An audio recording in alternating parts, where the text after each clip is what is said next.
김진의 돌직구쇼에 오신 여러분 반갑습니다. 김진입니다. 전 오늘도 저희 돌직구쇼 오픈 스튜디오 앞에 나왔습니다. 오늘 자정이면 엑스포 개최지가 발표됩니다. 온 국민이 부산 선정을 간절히 바라고 있는데 우리 정부도 막판 스퍼트를 현지에서 올리고 있다고 합니다. 과연 그 결과 어떻게 될지 기대해 보겠습니다. 전 비가 오나 눈이 오나 매일 아침 이곳에서 여러분을 기다리겠습니다. 김진의 돌직구쇼 지금 라이브로 시작합니다.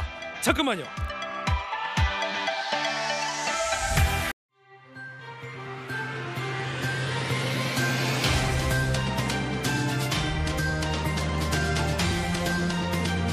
신문 읽어주는 남자입니다. 민주당 강경파 의원들의 이 설화가 연일 이어지고 있습니다. 이번에는 다리 발목대기를 분질러 놔야 한다라는 격한 발언까지 나왔다라고 하는데 누구의 어떤 발언일까? 잠시 후에 이야기 나눠보겠습니다. 오늘 조간신문 4가지 키워드 준비되어 있습니다. 함께 보시죠. 먼저 첫 번째 키워드부터 공개하겠습니다. 첫 번째 키워드는 뭘까요? 바로 이겁니다. GP. 동아일보가 오늘 일면에 보도하고 있습니다. 함께 보시죠. 9.19 군사합의의 일부 조항이 효력 정지된 가운데 북한이 전격 파기를 선언한 가운데 GP를 다시 최전방 초소를 복원하는 모습이 포착됐습니다. 중화기까지 북한군이 다시 투입을 한 모습, 우리 군의 감시 자산에 정확하게 포착이 됐습니다. 그런데 애초에 이 9.19 군사합의 때 양쪽이 동수의 GP를 철거하기로 했는데 이게 우리에게 불리한 조항이었다라는 분석도 많습니다. 잠시 후에 자세한 이야기 나눠보겠습니다.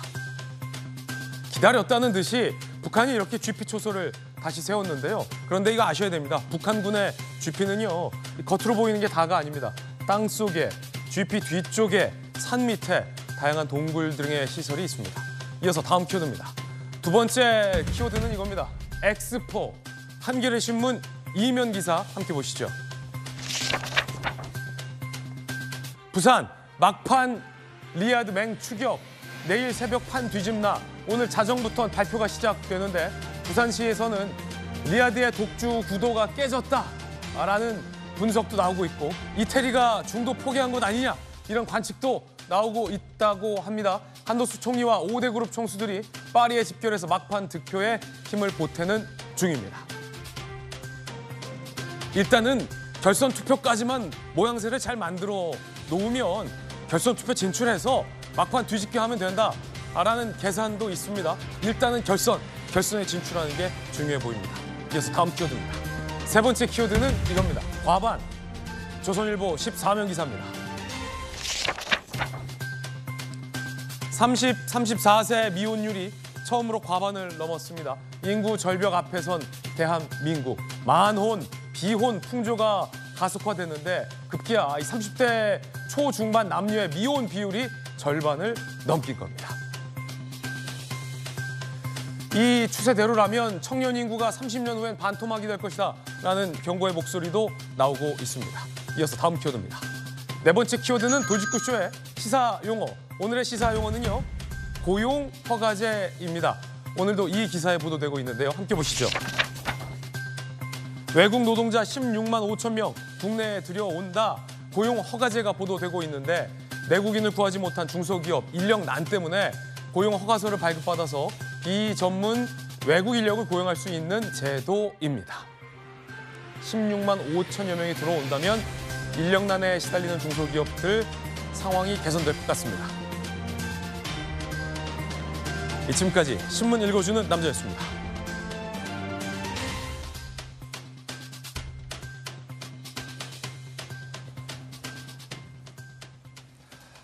오늘 함께하신 분들 소개해드리겠습니다. 검사 출신의 김광삼 변호사님, 그리고 국민의힘 혁신위원을 맡고 있는 오신환 전 의원 나오셨습니다. 기자 출신의 한민수 민주당 대변인, 그리고 서지현 전 민주당 상근 부대변인 나오셨습니다. 어서 오세요. 안녕하십니까. 암컷 발언의 논란이 여전히 이어지고 있는 가운데 민주당의 강경파 의원들의 이 거친 표현이 오늘 또 도마 위에 올랐습니다. 이번엔 또 어떤 말일까요? 계엄 얘기도 나왔고요. 발목대기 얘기도 나왔습니다. 일단 거칩니다. 주제 공개하겠습니다. 서울의 봄, 영화, 흑도가, 탄핵 그리고 계엄까지 나왔습니다. 영화 서울의 봄이 흥행하고 있는 가운데 민주당의 정청래 최고위원 등이 영화를 인용해서 현 정부를 비판했는데요. 들어보시죠. 이왕이면 혁명이라는 멋진 단어를 쓰십시오. 실패하면 반역, 성공하면 혁명 아닙니까? 어제 서울의 봄 영화를 보았습니다. 나라를 지키라는 군대가 어떻게 국가를 향해 총을 쏘고 나라를 유린했는지 생생하게 보았습니다. 역사란 과거와 현재의 끊임없는 대화의 연속이라 했던가. 군복 대신 검사의 옷을 입고 총칼 대신 합법의 탈을 쓰고 휘두르는 검사의 칼춤을 봅니다. 과거가 아니라 현재에도 군부 독재만 그러했던 것이 아니라 지금의 검찰 독재도 모습과 형태만 바뀌었을 뿐입니다. 언제든지 국민들은 탱크로 밀어버리면 되는 존재로 여기는 독재의 피, 독재적 발상은 음습한 곳에서, 아니 때로는 대놓고 악의 쇠사슬처럼 이어져 가는 것은 아닐까 싶습니다. 영화 서울의 봄에 나오는 군부 독재를 검찰 독재로 비유해서 비판을 한 건데, 그나마 정청래 최고는 검찰 독재를 얘기해서 양반이다 이런 얘기가 나옵니다. 민주당 안팎에서 김용민 의원의 이 발언 때문인데, 윤석열 정부가 총선 이후에 계엄을 선포할 것이다 이런 주장을 했습니다. 21세기의 계엄이라뇨. 김용민 의원입니다. 얼마 전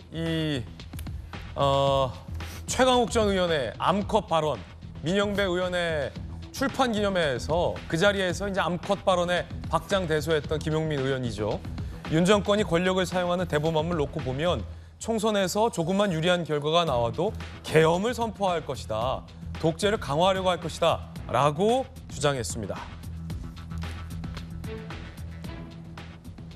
오신환 의원님, 네. 이 영화에 너무 심취한 것 아닌가라는 생각이 드는데, 계엄을 선포할 것이다. 이게 선포한다고 선포가 되나요, 요즘에? 참 터무니없는 얘기고요. 사실 이게 과거 운동권 발상에서 시작한 터무니없는 이야기들을 지금 막 나열하고 늘어놓고 있는데, 지금 이재명 대표를 포함해서 민주당의 지도부가 사실상 저런 막말을 제재하는 여러 가지 이야기를 내놨잖아요. 근데도 계속 저렇게 반복적으로 지금 막말이 계속 발생하고 있는 것은, 저는 저들이 지금 어디를 바라보고 정치를 하는지, 결국에는 자기들을 지지하고 있는, 열렬히 지지하고 있는 개딸들에게 계속 소구되는 저런 발언들을 하고 있는 것이거든요. 네. 그렇기 때문에 현실과 너무 괴리돼 있고, 저런 발언들을 통해서 국민들이 과연 어떻게 생각할 것인가, 저는 굉장히 황당하기 그지없습니다. 예. 계엄 저지선을 확보해야 된다라는 상당히 진지하고 구체적인 대책까지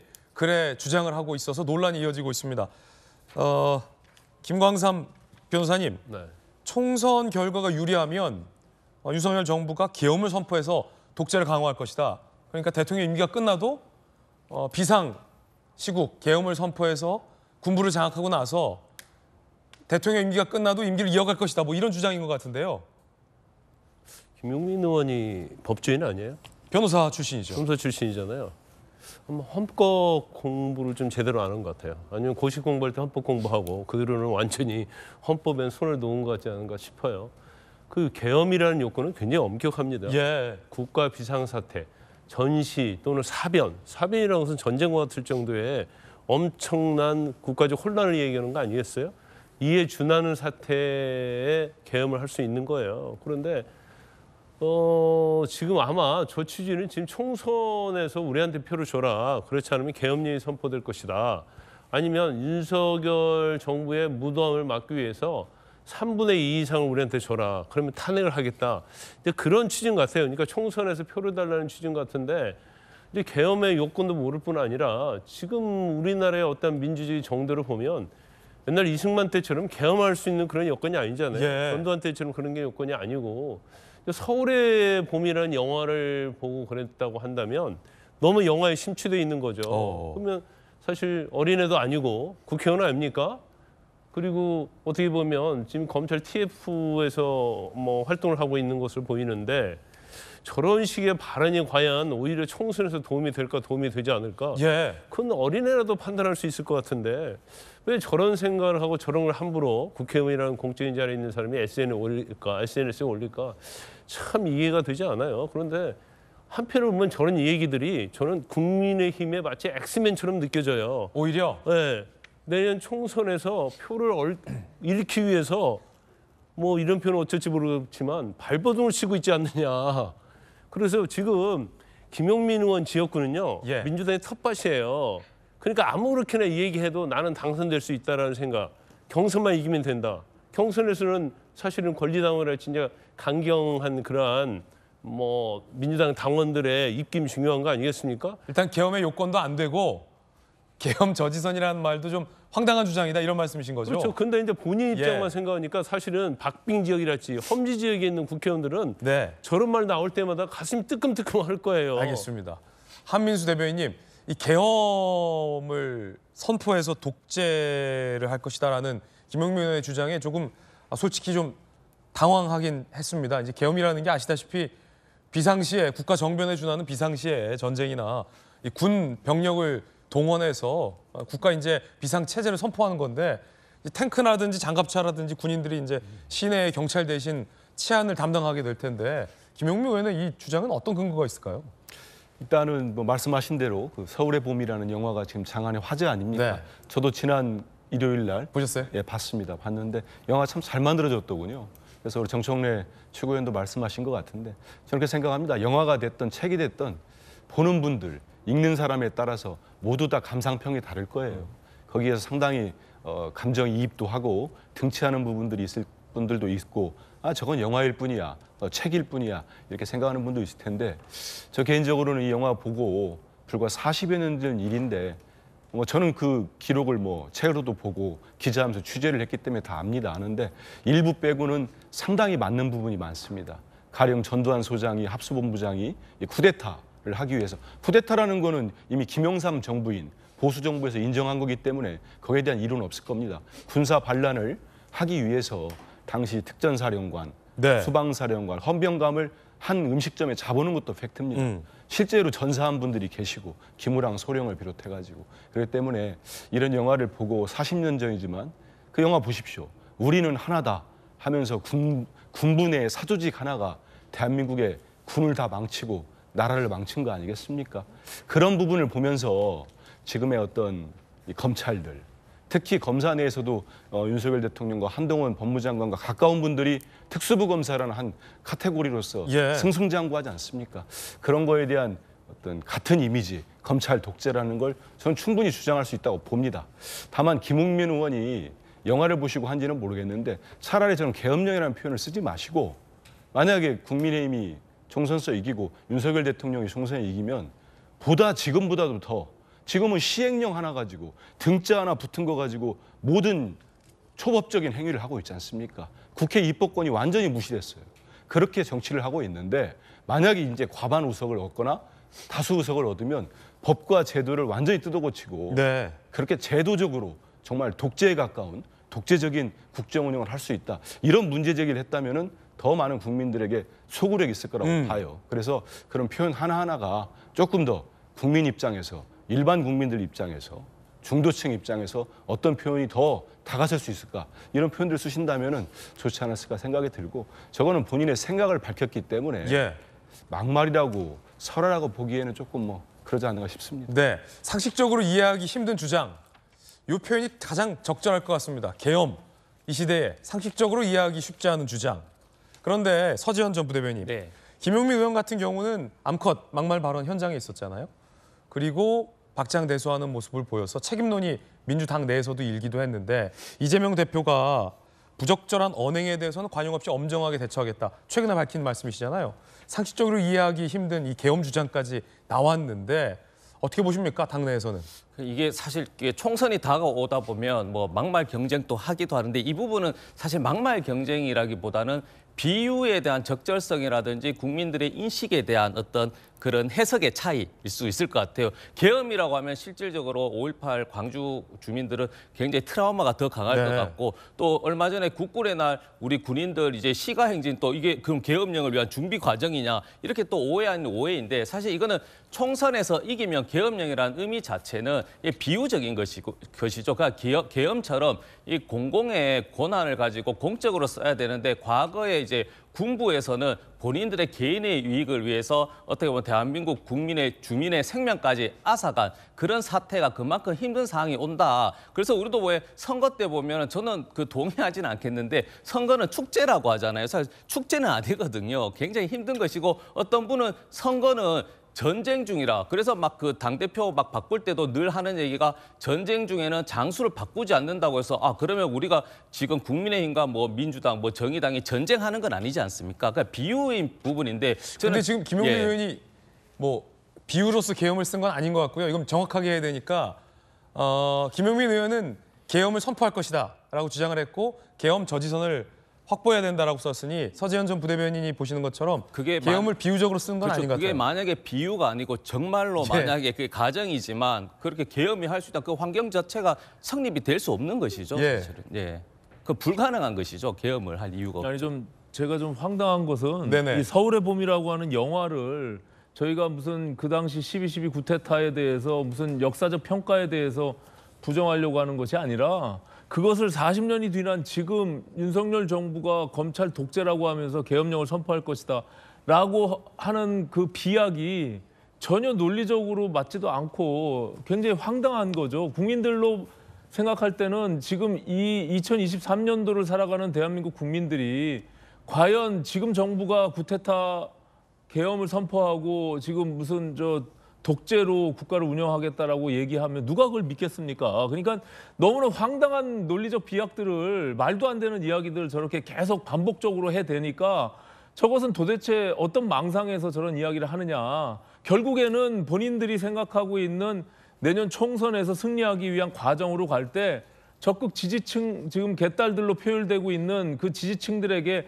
계속 어필하고 있는 거예요. 그래서 더욱더 결집해갖고 150석 이상의 과반 의석을 확보해 달라라고 지금 주장하는데 그 논리 자체가 아까 우리 변호사님 말씀하신 것처럼 오히려 그 국민들에게 거부감만 주게 되는 그런 꼴이 되기 때문에 결과적으로 당 지도부가 저것을 좀 하지 말아라고 얘기하는데도 저렇게 지금 계속적으로 반복적으로 막말로 비유하고 있는 거 아닙니까? 그러니까 제가 봐서는 철험회라고 하는 11명의 국회의원들 중심으로 된 강성 의원들이 결국에는 당을 지금 막 좌지우지하고 있는 저런 모양새를 띠고 있는데 제가 봐서는 국민들이 저 부분에 대해서 엄격하게 저는 심판할 것이다 이렇게 생각합니다. 자, 한민수 대변인님, 앞서서 이제 서재현 전 부대변인께 드린 질문이기도 한데 암컷 발언에 이어서 계엄령 선포 발언까지 나왔는데 막말이든 아니든 간에 좀 중도층의 마음이 갈 발언은 아니다라고도 표현하셨는데 이 대표께서도 지적을 해주셨잖아요. 그런데 또 지금 이 계엄 선포 주장이 나왔는데 지도부에서 좀 난감한 분위기가 있습니까? 아니면 경고를 좀 할 계획이 있으십니까? 일단은 뭐 지도부 회의에서나 이 발언 자체가 뭐 이제서 뭐 알려지고 있는 거니까 회의 자체에서 논의된 적은 없습니다. 없고 일전에 이제 우리 총선 기획단에서 지금 후보 검증위원회가 다 돼 있거든요. 거기에서는 그 예비 후보들 대상으로 최근에 이제 이른바 그 최광욱 전 의원 발언이 있지 않습니까? 그걸 놓고 최광욱 전 의원에게 비상징계라는 중징계를 내렸고 그 이후에는 거기에다가 막말과 설화 이 항목을 포함을 시켰습니다. 그래서 후보들 모두에게 서약서를 받아서 그 국민의 눈높이에 맞지 않는 우리 국민들 보시기에 불편한 발언이랄지 누가 봐도 이거는 도가 지나친 발언을 했거나 할 경우에는 그 평가 기준 서약서에 본인이 있습니다. 거기에 대해 해당될 경우는 후보 시절에는 공천의 불이익을 뭐 공천 배제까지 들어가는 거 아니겠습니까? 이런 게 당연히 포함되는 거고 이후에 당선되더라도 이 문제가 커지고 불거지면 거기에 따른 징계를 할 수 있도록 조치를 했기 때문에요. 여러 가지 지도부나 이미 그 기준이 마련됐으니까 여러 문제되는 발언이 생긴다면 그 기준에 맞춰서 검토가 되지 않을까 하는 생각을 합니다. 이재명 대표와 지도부의 경고에도 불구하고 암컷 발언 이후에 그 발언을 두둔하는 두둔 발언, 계엄 발언까지 나오고요. 민영배 의원은 또 거친 표현을 했습니다. 한동훈 장관은 탄핵감이라며 발목대기를 분질러 놔야 된다. 자, 오늘 한 언론에서는 제어가 안 되는 강경파라는 제목으로 비판하는 기사도 떴습니다. 지난해 4월 검수완박 법안 합의를 파기했을 때 발목을 잡는 게 아니라 발목대기를 분질러 놨어야 한다라고 발언을 해서 논란이 일고 있습니다. 그렇다면은 이 검수완박 법안은 발목 잡는 법안이다라는 인정이냐라는 비난의 목소리도 나오고 있고요. 이 발목대기를 분질러야 된다. 일단 너무 거친 표현이 또 도마 위에 올랐습니다. 한 장관이 탄핵감이 아니라고 내 감으로는 검찰 세습 정권을 만들려고 한다라며 한 장관은 탄핵감이다라는 한동훈 탄핵 발언을 또 언급해서 논란이 일고 있습니다. 민주당 내부에서도 비명계 조홍천 의원은 극단적인 이런 이야기 강성 지지층들은 환호작약할 것이다 라고 비판했습니다. 한 장관 탄핵, 발목대기, 그리고 발목을 잡는 게 아니라 아예 발목을 분질러 놨어야 했다라는 민영배 의원의 이 발언에 대해서 바로 기자들이 권칠승 수석대변인에게 질문을 하자 권 대변인은 27일 오전 최고위원 회의 직후에 강경파 의원들의 탄핵론에 대한 지도부의 의견을 묻자 논의한 바 없고 민영배 의원 등의 이 같은 발언을 보고 있냐라는 추가 질문에 안 보고 있다. 안 보고 있다. 라며 즉답을 회피해야 하는 등 난감한 모습을 보였다라고 뉴시스 등은 보도하기도 하고 있습니다. 김광선 변호사님, 검수완박을 하면서 발목을 잡는 게 아니라 아예 발목대기를 분질러 놨어야 했다. 그래서 아예 주저앉혀서 못 걷게 만들어야 됐어야 됐다. 그래서 시행령도 아예 못하게 했어야 됐다라는 굉장히 과격한 발언인데 어떻게 보십니까? 부러뜨려갖고 뭐 안진뱅이 만들겠다는 얘기예요.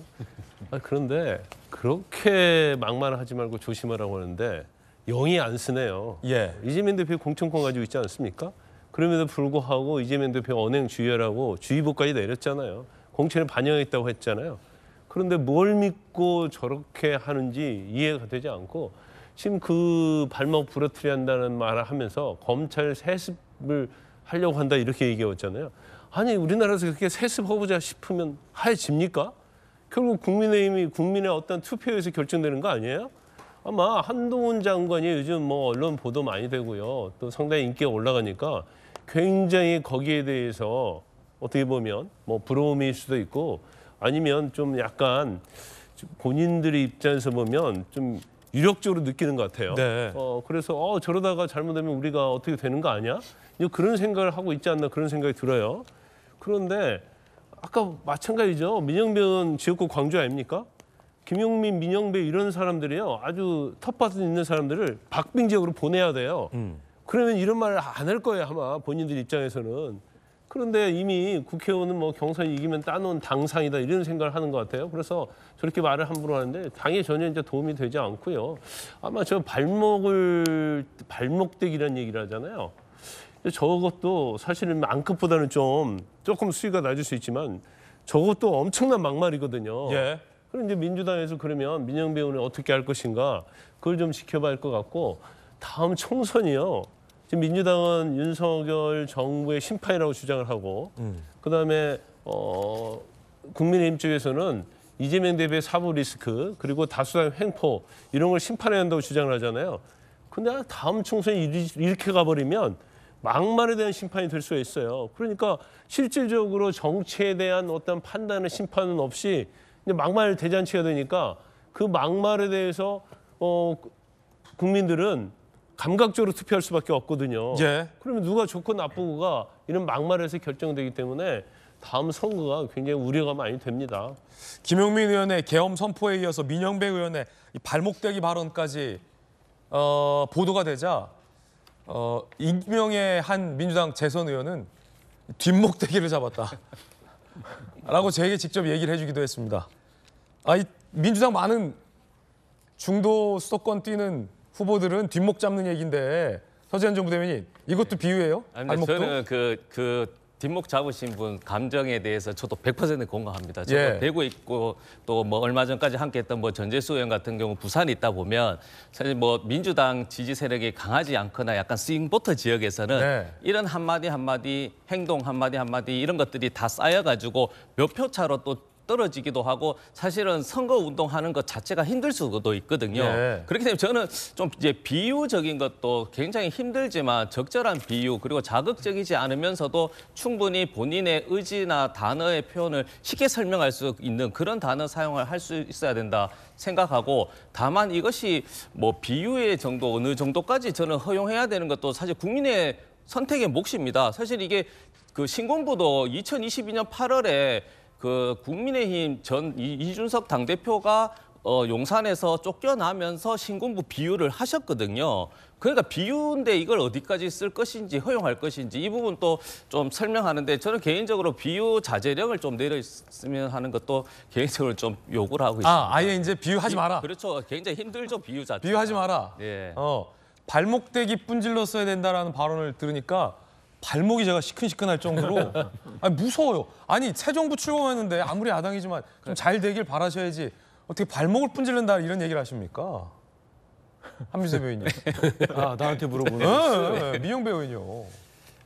같은 얘기를 하더라도 저는 뭐 비유나 표현들은 절제될 필요가 있습니다. 네. 아마 이제 유튜브 민영배 의원께서 유튜브를 출연해서 본인의 개인 의견이고 이제 소신이랄까 이런 의견을 밝힌 거기 때문에 참 뭐 이런 거 좀 전에 우리 김앵커 했듯이 우리 권치승 수석 대변인이 사실 논의되지 않았으니까 저도 그 자리에 논의되지 않았습니다. 이런 일일이 개인 의견들 뭐 지도부의 일원도 아니고 주요 당직을 갖고 계신 것도 아니기 때문에 논의는 안 됩니다. 안 됐는데 저는 뭐 본인의 생각을 밝힌 거에 대해서까지는 뭐 말씀드리지 않더라도 전체 국민들 그리고 이걸 받아들이시는 분들 입장을 좀 봤으면 좋겠다는 말씀을 드리고 같은 말이라도 뭐 발목 때문에 발목을 잡고 있어서 우리 야당의 발목을 여당이 잡고 있어서 참 힘들다. 사실 그건 맞거든요. 지금 보시면 윤석열 정부 들어서 제가 볼 때 저도 기자 생활 오래 했습니다만은 특징이 있어요. 정말로 저는 이 정부 여당이나 대통령실이나 뭘 하고 싶어 하는지를 모르겠어요. 이번 정기국회 때도 어떤 법안을 정말 통과시키고 싶은지 예산은 어떤 예산을 꼭 이거는 통과하고 싶으신 건지 정말 야당에다가 이건 꼭 통과합시다 하는 걸 제가 찾을 수가 없어요. 한번 보십시오. 지금도 예산안을 회피하고 있습니다. 법정 시한을 넘기겠다는 자세를 보이고 있어요. 이럴 때 이런 얘기 쓰시면 됩니다. 왜 야당을 발목을 잡습니까? 여당이. 이러면은 많은 국민들께서 지금 윤석열 정부의 집권 세력, 집권 여당이 여당답지 못한 행태, 예산만 이상한 예산만 막 줄이지 않습니까? R&D 예산 줄이고 청년 예산 줄이고 이런 부분들을 지적하면서 접근했다면 조금 더 많은 분들이 공감하지 않았을까 이런 생각은 좀 해봅니다. 예, 계엄 선포 발언 그리고 발목대기 분질러 놔야 한다라는 발언에 대해서 조금 전 국민의힘이 원내대책회의를 가졌는데요. 윤재호 원내대표가 이 발언들을 언급하면서 민주당이 제1야당이면 반헌법적, 반민주적 발언에 대해 엄중 조치하고 헌법을 존중하는 민주적 공당으로 거듭나야 한다. 이런 당내 막말 발언에 대해서 엄중히 경고를 해야 된다라는 비판의 목소리가 조금 전 나와서 속보로 전해드립니다. 발목대기 상당히 좀 거친 표현. 이게 오버랩이 돼서 같이 보도가 되니까 보시는 국민들 입장에서는 어떻게 생각하실지가 좀 궁금한데 혁신위원이시잖아요. 네네. 만약에 이 발언을 합쳐서 해석하자면 어떻게 될까요? 발목대기를 분질러 놨어야 되는데 그때 못 분질러 놔서 계엄을 선포할 것이다. 이렇게 연결이 되는데 저는 이제 저들이 도대체 누구를 향해서 지금 정치를 하고 있는지 그것을 잘 모르겠어요.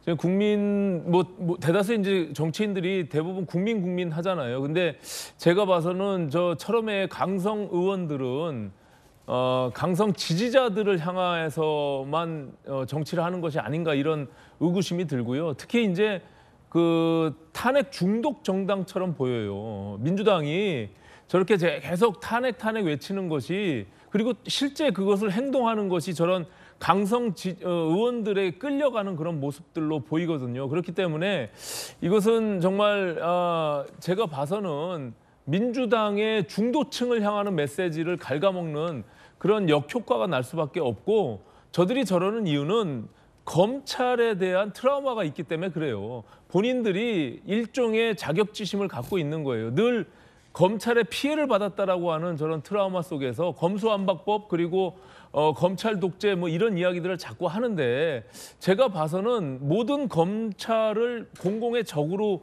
저렇게 프레임을 세우는 것은 이미 저는 시대의 구시대적인 발상이고 오히려 저들에게 아무런 도움이 되지 않는다. 그렇기 때문에 저는 저런 생각들을 빨리 내려놓는 것이 오히려 총선을 승리하게 본인들이 주장하는 바에 의하면 총선에 더 많은 이익을 보기 위한 과정으로 가는 것이지 계속 끊임없이 저런 막말과 탄핵 무슨 검찰 독재 이런 식의 예. 강성 발언을 하는 것은 전혀 중도층에 도움이 되지 않는 그런 발언이다 이렇게 생각합니다. 여야 두 분께서 언급하셨듯이 이들 강경파 의원들의 발언은 당론도 아니고 당 지도부의 입장과도 다릅니다.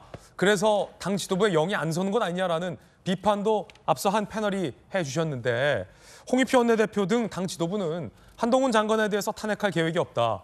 윤석열 대통령에 대해서 탄핵할 계획이 없다라고 재차 입장을 분명히 했지만 이 강경파 의원들은 계속해서 윤 대통령을 탄핵해야 한다, 한동훈 장관을 탄핵해야 한다라고 거론하고 있습니다.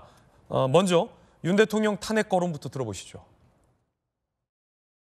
반윤연대를 형성할 수 있는 행동을 민주당이 먼저 보여야 되지 않을까라는 생각을 해요. 그 행동이 저는 윤석열 탄핵 발의라고 생각해요. 그리고 지금 국민의힘에서도 대통령 탄핵 발의하면 동의할 사람들 많습니다. 이탈표가 있었어요. 분명히 있었어요. 이 말씀을 쭉 해오셨어요. 굉장히 설득력 있는 얘기거든요. 대통령 탄핵은 150명이 있어야 돼요. 그러니까 과반이 있어야 되는데 민주당이 지금 과반이 훌쩍 넘잖아요.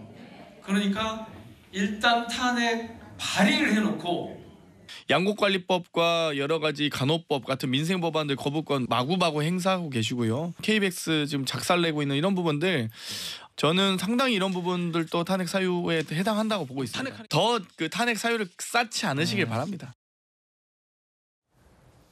총선 결과에 따라서 현 정권이 계엄을 선포하는 게 아니라 총선 결과에 따라서 민주당 강경파가 윤 대통령 등에 대한 탄핵을 추진하려는 건 아니냐라는 얘기가 오히려 나옵니다. 당 지도부의 만류에도 불구하고 윤 대통령 탄핵을 계속해서 언급하는 발언. 이어서 한장관 탄핵도 계속 언급되고 있습니다. 이 검사들이라는 사람들은 맨날 미래를 그려본 경험이 없잖아요. 한동훈의 말장난에 그거 써주고 말이 무슨 개그맨도 아니고 군사독재 정권에서도 이런 법무장관 없었습니다. 겁이 없는 법무부 장관이잖아요. 지 맘대로 장관이에요. 지 맘대로. 정말 견딜 수 없는 존재의 가벼운 거야 정말. 더 이상 말 안 하겠어요. 왜 여의도 사투리를 배우려고 그래요? 그냥 서초동 사투리 쓰고 살아야죠. 거기서. 검사로 살아라고 왜 정치를 하려고 그래? 왜? 그렇지 않습니까? 한 장관은 탄핵 사유가 지금 차고 넘칩니다. 우선 지금까지 어떤 장관이 전국을 돌면서 선거운동한 장관이었습니까? 잘 아시는 것처럼 윤석열 검찰총장 시절에 막대한 검찰 특갈비를 자신의 정치 행보에 쓴 것 아니냐라는 의혹들이 계속 제기가 됐고 그러다 보니까 한동훈 장관이 자기 쌈짓돈처럼 쓸 수 있는 구조가 여전히 남아있는 것이에요. 윤 대통령을 탄핵하겠다, 한 장관을 탄핵하겠다. 이 탄핵론의 중심엔 보셨던 것처럼 철험의 의원들이 있는데요. 한 비명계 의원의 표현에 따르면 미국 공화당의 강경파와 유사하다라는 비판의 목소리도 오늘 조간신문에 보도되고 있습니다. 김용민, 민영배, 장경태, 황운하 의원 등등 철험의 11명 미국 공화당 강경파 마가 Make America Great Again 마가 같다. 트럼프 강경 지지 세력인데 메카시 전 미 하원 의장 해임 사태를 주도했던 강경 지지 세력 같다라는 보도가 오늘 중앙일보에 보도됐습니다.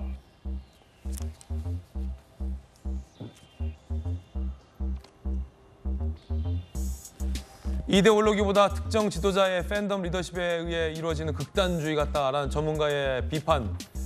비명계 관계자는 최강욱 비생징계를 두고도 원외 강성 인사들이 오히려 지도부를 비난하고 있다. 당 전체가 강경파에 휘둘리는 건 아니냐라는 비판의 목소리도 나오고 있습니다. 김광삼 변호사님, 윤 대통령 탄핵에 한동훈 탄핵 계속 나오네요. 탄핵 얘기는. 그냥 뭐 객관적으로 제3자 입장에서 보면 좀 이성을 찾으라 이런 얘기를 하고 싶어요. 뭔가 본인의 어떤 분노랄지 이런 게 휩싸여가지고 앞을 보지 못하는 거예요. 객관적 판단하지 못하는 거예요. 그러니 정말 대통령 탄핵하고 장관 탄핵하고 검사 탄핵하려고 하면 행동으로 보여라는 거예요. 왜 말만 저렇게 하고 빙빙 도는 거예요. 그러면 민주당 내에서도 사실은 저걸 굉장히 부담스럽게 생각할 거 아닙니까? 지도부 입장에서 보면. 그러면 그럼에도 불구하고 단지 저렇게 이구동성으로 철험회 같은 사람들이 계속적으로 탄핵 얘기를 하고 있고 지도부는 이것을 우리가 논의한 적이 없다고 얘기하고 결국 이게 뭐 제자리에서 돌려 막는 거예요, 일종의. 그래서 저런 부분에서 정말 민주당 자체에서 결단을 내려야 한다고 보고요. 정말 탄핵 사유가 된다고 한다면 민주당의 탄핵 절차를 하고요.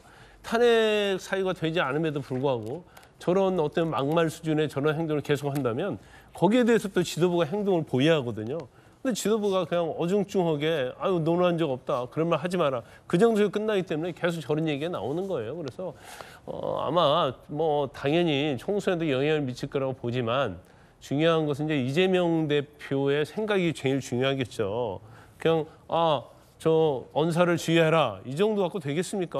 아마 계속적으로 저희 반복이 될 거예요. 더군다나 이제 정식으로 경선에 들어가고 총선에 들어가면 아마 제가 볼 때는 저보다도 심한 말들이 오고 갈 겁니다. 그럼 그때는 어떻게 제어하죠?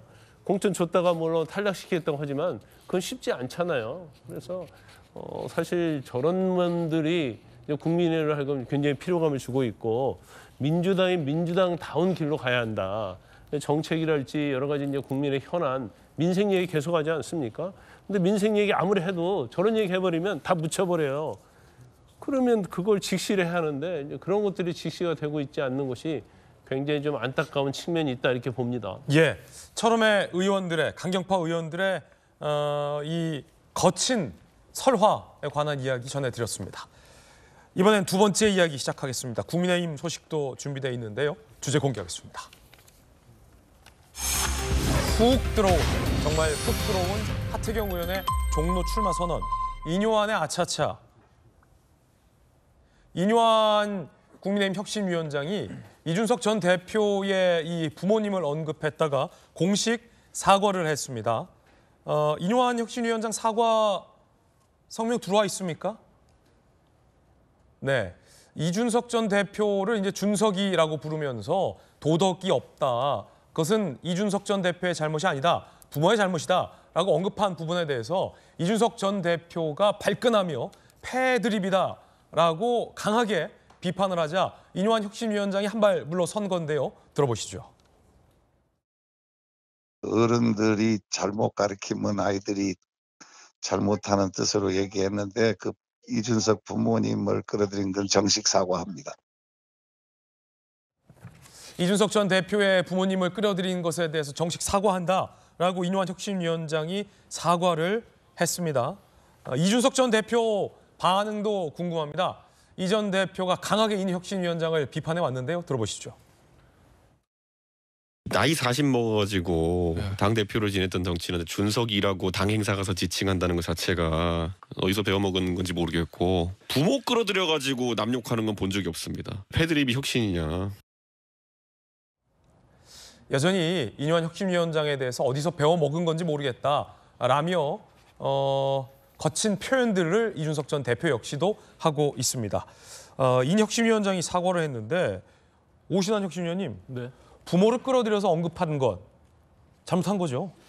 네네. 이 위원장께서 뭐 즉각 그 부분에 대해서 사과를 표명했고요. 예, 그 본인이 이제 전체적인 그 맥락 속에서는 사실상 그럼에도 불구하고 이준석 전 대표를 우리가 당이 끌어안고 네. 함께 가야 된다 이런 발언 과정 속에서 아마 그 표현에 좀 실수가 있었던 것 같습니다. 그런 점에서 이제 부모에 대한 언급을 한 것에 대해서는 과한 표현이라고 분명히 사과를 했고요. 예. 인 위원장하고 제가 어제 뭐 여러 차례 통화를 했는데 그것이 본인이 말한 취지와 의도에 뭐 부합하지 않기 때문에 빨리 사과를 하는 것이 좋겠다라고 판단하시고 전 언론에 공지를 했습니다. 그렇기 때문에 저는 뭐 이 부분에 대해서 더 확대 해석하고 뭐 이거 논란을 일으키기보다는 일단은 그 혁신위가 추구하고 있는 그 과정 속에서의 그 내용들에 좀 더 집중하고 혁신위의 그 이제 내일 모레 안건이 상정돼서 지금 의결할 과정에 남아 있거든요. 그런 것에 이뇨한 위원장이 좀 더 집중하는 것이 저는 바람직하지 않을까 이렇게 판단하고 있습니다. 예, 이준석 계로 분류되는 천하용인의 천하람 당협위원장은 이준석 전 대표와 함께 이뇨한 혁신위원장을 강하게 비판하고 나섰습니다. 완전히 선을 넘은 것 같고요. 한 달 있으면 40이거든요. 예. 게다가 국민의힘의 전직 당대표까지 했었는데 준석이가 도덕이 없어 부모님이 잘못 키운 것 같아는 너무도 좀 존중이 없는 그런 K 꼰대스러운 발언 아닌가. 인간적으로는 이거는 좀 도를 넘은 패드립이다.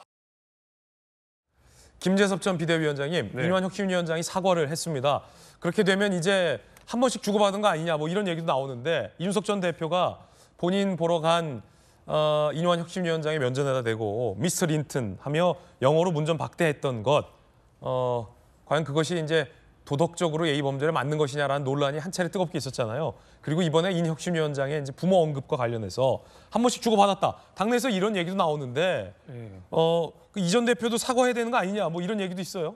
근데 그렇게 한 번씩 주고받았다 이런 평가들이 많긴 많은데 이번에 그 인유한 혁신위원장께서 하셨던 말씀이 약간 좀 과했다라는 측면 때문에 이게 다 상쇄돼 버린 것 같아요. 상쇄됐다. 네, 다 상쇄돼 버려가지고 지금 인유한 혁신위원장의 말에만 초점이 지금 맞춰지고 있는 그런 상황이거든요. 그래서 저는 어쨌든 간에 인유한 위원장이 빠르게 사과하신 거는 잘했다고 생각합니다. 이준석 대표에 대해서 얼마든지 비판할 수 있고 얼마든지 비난할 수 있지만은 그것이 이제 부모님을 욕하는 방식으로 가는 거는 약간 수위를 좀 넘은 방식이거든요. 그런데 한 가지 우려스러운 것은 이준석 대표와 그다음에 국민의힘 서로 양방 간의 비판 수위가 점점 높아지고 있고 그 비판이 마치 이제 인플레이션이 일어나듯이 굉장히 과잉되고 격양되고 있는 그런 상황이거든요. 그러다 보니까 저렇게 불필요한 논란까지도 좀 가고 있는데 이러다 보면은 사실 각각에 대한 정책 노선 내지는 각각에 대한 정당한 비판까지도 없어지는 그런 그 결과가 나올 수 있다고 생각합니다. 그래서 이런 비난, 그러니까 도 넘은 비난보다는 각각의 좀 정당한 비판, 그다음에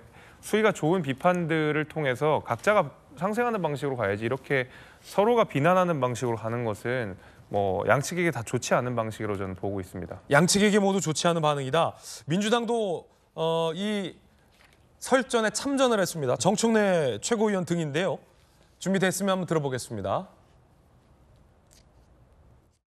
그동안 인요한, 이준석 두 사람 간의 신경전이 있었는데 인요한의 KO패인 것 같습니다. 제 생각엔 본인이 서대문갑 출마도 날아가고 혁신위원장 자리도 곧 날아가지 않을까. 인요한 위원장님, 정치 아무나 하는 것 아닙니다. 정치를 너무 쉽게 본 거 아닙니까? 이준석 대표 부모님의 삶과 인격을 말살하는 이런 막말을 어떻게 당행사장에서 버젓이 말할 수 있습니까? 이런 게 바로 폐륜적 막말입니다. 이준석 전 대표의 부모님께 진심으로 사과하고 국민의힘은 공식 징계해야 할 것입니다.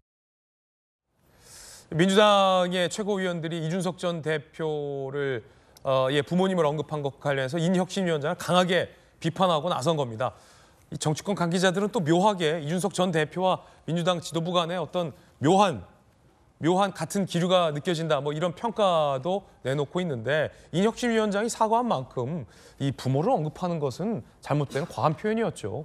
이게 좀 뭐 정치를 쉽게 봤다라는 정청래 최고위원의 지적도 있고 아니면 분위기에 좀 업된 건 아니냐라는 국민의힘 관계자들의 분석도 나와 있는데 한민수 대변인께서는 또 오랜 기자 생활 하셨으니까 어떻게 분석하십니까? 저건 정말 해서는 안 될 발언을 한 거죠. 저걸로써 이제 저는 인요한 혁신위는 이미 동력을 많이 상실했는데 더 이상 이준석 전 대표와 어떤 무슨 뭐 대화를 한다든지 이준석 전 대표를 포용하기 위해서 끌어들이기 위한 행보를 보이기에는 쉽지 않아졌다 이런 생각을 합니다.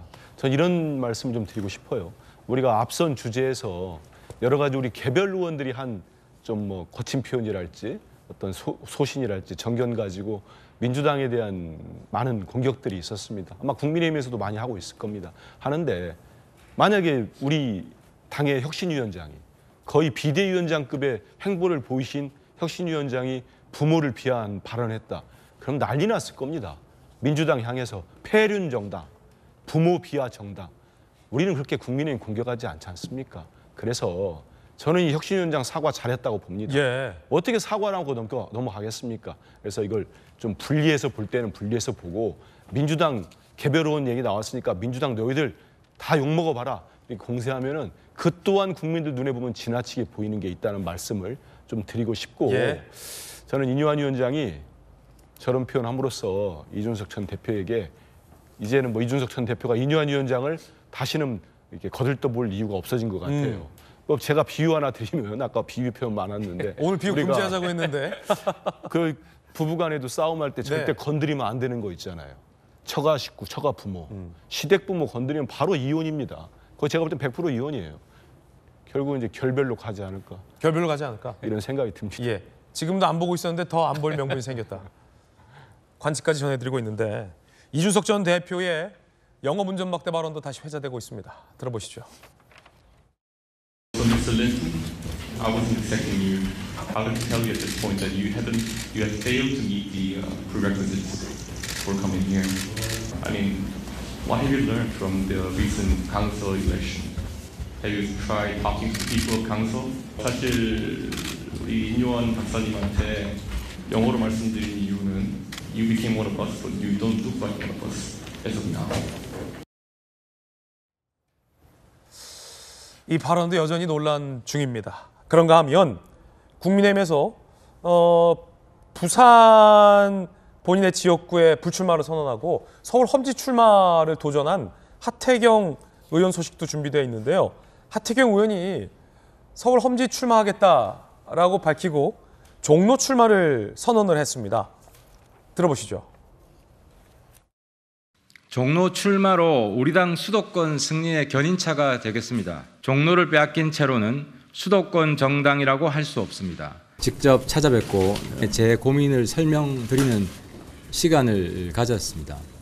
당신이 어떻게 막으시겠나, 양해를 하겠다고 답변을 해주셨습니다.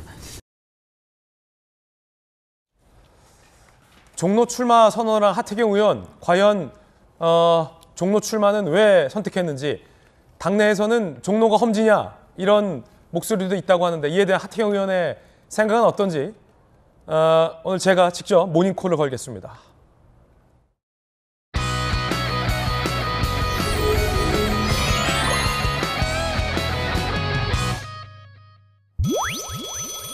네, 오늘 김진애 모닝콜 하태경 의원에게 연결되어 있습니다. 하 의원님 안녕하세요.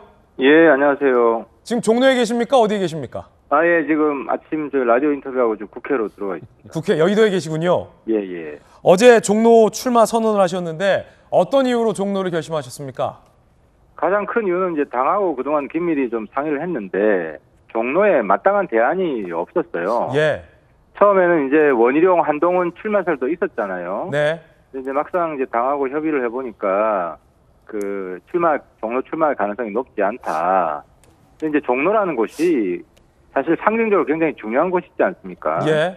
예, 여기를 지켜야 우리가 이제 명실상부한 수도권 정당이 될 수 있다라고 하는 그런 지역인데 뭐 이렇게 대안이 없는 상태에서는 나라도 좀 결심을 해야겠다 해서 제가 출마 선언을 하게 된 겁니다. 예.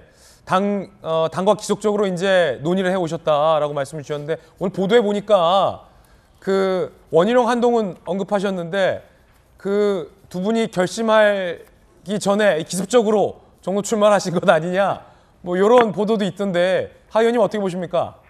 가능성이 높다 그러면 제가 굳이 뭐 선언할 필요가 없었는데 저도 이제 뭐 그 두루두루 알아봤죠. 그리고 당하고도 이야기를 해보고 그래서 가능성이 높다 그러면 말렸겠죠. 근데 이제 뭐 그러지 않았었고요.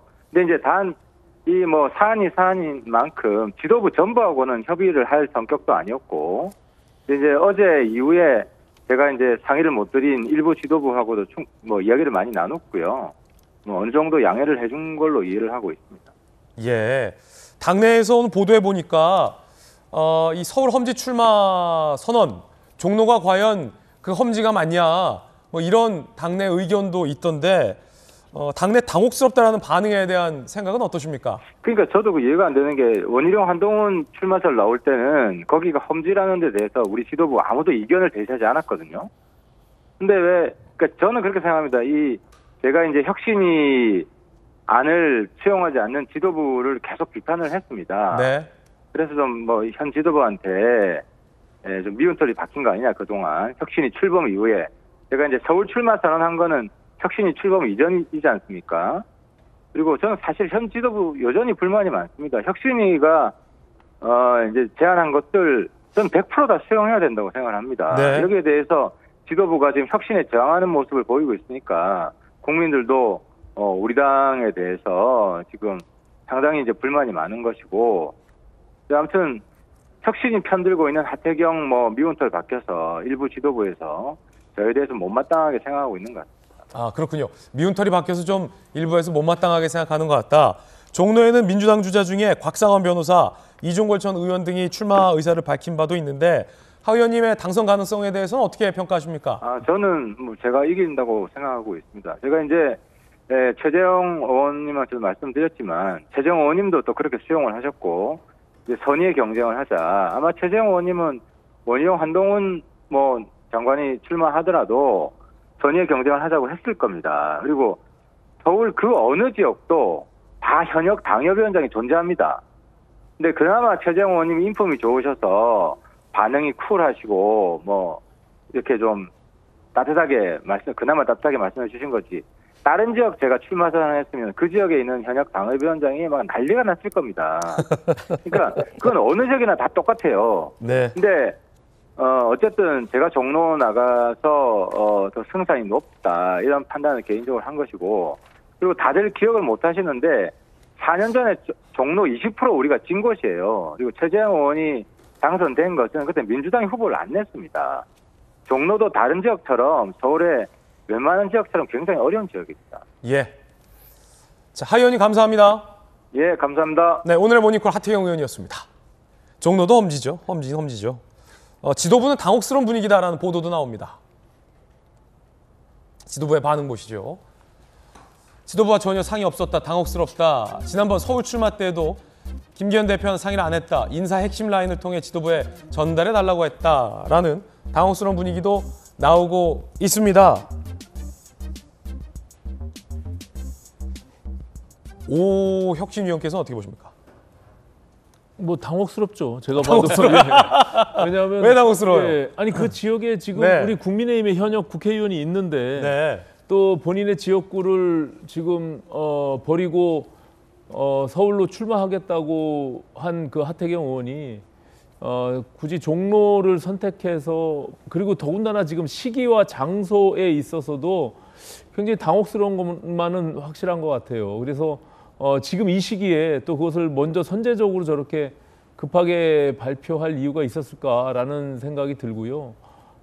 지금 또 종로는 선거구 지역 그 개편 논의가 있는 지역 아닙니까? 예. 그래서 중구와 종로가 또 합해질 수 있는 이런 여러 가지 상황적 변수들이 있는데 종로의 상징성을 얘기하면서 또 본인의 출마의 타당성을 저렇게 언급하는 것은 지금 현역으로 있는 최재형 의원에 대한 예의가 좀 아니지 않나. 그러면 최재형 의원은 사실 당선 가능성이 없다라고 지금 폄훼하는 것이 아닙니까? 그렇기 때문에 당 지도부도 그렇고 원내에서는 굉장히 좀 당혹스러울 것 같아요. 제가 봤을 때. 김주수 비대위원님, 사실 하태경 의원이 워낙 거물거리기 때문에 마포울 정청래 의원 지역구에 가서 출마를 해야 된다, 아니면 더 험지에 가서 출마를 해야 된다라는 의견도 굉장히 많았었는데 종로, 물론 종로도 험지긴 합니다. 어떻게 보십니까? 그러니까 하태경 의원이 부산의 본인의 지역구를 두고 서울에 와서 수도권 승리를 견인하겠다라는 포부, 저는 굉장히 많이 칭찬했고 여전히 거기에 대해서는 변함이 없습니다. 그리고 특히 이제 험지에 나가서 우리가 한석을 뺏어오겠다. 그러니까 한석을 우리 해운대 갑에서 한 명을 당선시키고 한 명을 더 내 한석을 뺏어오면 두 석이 생기는 거니까 이제 그런 면에서도 저는 하태경 의원을 적극적으로 지지하고 응원을 했던 상황인데 예. 이제 아쉬웠던 점은 이런 것 같아요. 종로도 나갈 수 있죠, 얼마든지. 그러나 이제 지도부랑 상의를 좀 더 많이 했었으면 잡음이 없었을 것 같은데 앞으로 좀 많이 협의를 하는 과정들이 필요할 것 같아요. 왜냐하면 종로라고 하는 곳이 단순히 그냥 어떤 서울에 있는 49개 그 지역구 중에 하나는 아니기 때문에 하태경은 어디를 나가든 충분히 이겨낼 수 있는 사람이라고 생각하지만은 앞으로 이 상징성 있는 종로라는 곳에서 과연 당이 어떤 식으로 협력을 하고 어떤 식으로 하태경 의원에게 힘을 실어줄지를 논의를 좀 충분히 과정이 필요했었다, 이렇게 보고 있고 앞으로도 그 과정은 필요할 거라고 저는 봅니다. 예. 예, 앵커님께서는 하태경 의원님 모닝콜 하셨는데 저도 이제 그 소식 듣고 어제 이제 곽상원 지역위원장 이브닝콜 한번 해봤어요. 종로에? 예, 분위기 자체가 어떠냐. 좀 본인도 되게 당혹스러워하고 황당하다라는 것인데, 왜냐하면 말씀드렸지만 험지 출마인데 종로가 험지, 즉 자객 공천이라고 하면 그럼 최재형 의원이 자객인 것인가 이런 부분이 있고 실질적으로 한번 지역 민심을 확인해 보니까 상대 당이지만 최재형 의원님께서 지역구 활동을 굉장히 열심히 하신다 하시더라고요. 그리고 또 본인 또 들었지만 그 지금 현재에서는 한동훈 장관이 종로 출마도 있다. 왜냐하면 상징성도 있고 곽상원 지역위원장도 노무현 대통령 사위입니다. 근데 사위라는 이미지를 벗어나더라도 이분 스스로가 사실 한동훈 장관과 버금가는 엘리트 코스를 밟아오셨고 아마 영어로 치면 아마 한동훈 법무부 장관보다 영어를 더 잘하실 것 같아요. 그만큼 어떤 71년생으로서 어떤 신선함과 함께 갖추고 있기 때문에 지역에서나 본인 또 한동훈 장관과 박상원 위원장 간의 어떻게 보면 매치도 굉장히 그 관전 포인트 상으로 봤는데 느닷없이 하태경 의원이 다른 지역구 어떻게 물색 작업을 하는 소문이 있다가 느닷없이 종로에 출마하고 사실 그 지역에서는 여론조사도 한 번도 한 적이 없다고 합니다. 그래서 이런 부분은 당내에서 뭐 자유라고 하지만 그 조율 자체도 안 됐고 특히 저는 정치적 조의상 최재형 의원님께 상의 통보가 아니고 상의해서 이런 부분 더 나가서 당 지도부하고도 긴밀하고 또 어떻게 보면 은밀하게 해야 되는 겁니다. 이런 부분은. 근데 이걸 막상 한동훈 장관이 종로 출마했다 보니 향후 오해하듯이 좀 먼저 치고 나가는 듯한 느낌 자체는 사실 당내에서도 굉장히 당혹감을 넘어서 총선에서도 악영향을 미칠 것 같습니다. 예, 각자의 개인적 견해들까지 전해드렸습니다. 자, 하태경 의원의 종로 도전에 대한 이야기도 전해드렸습니다. 이번엔 저희가 준비한 다음 이야기입니다. 주제 공개하죠.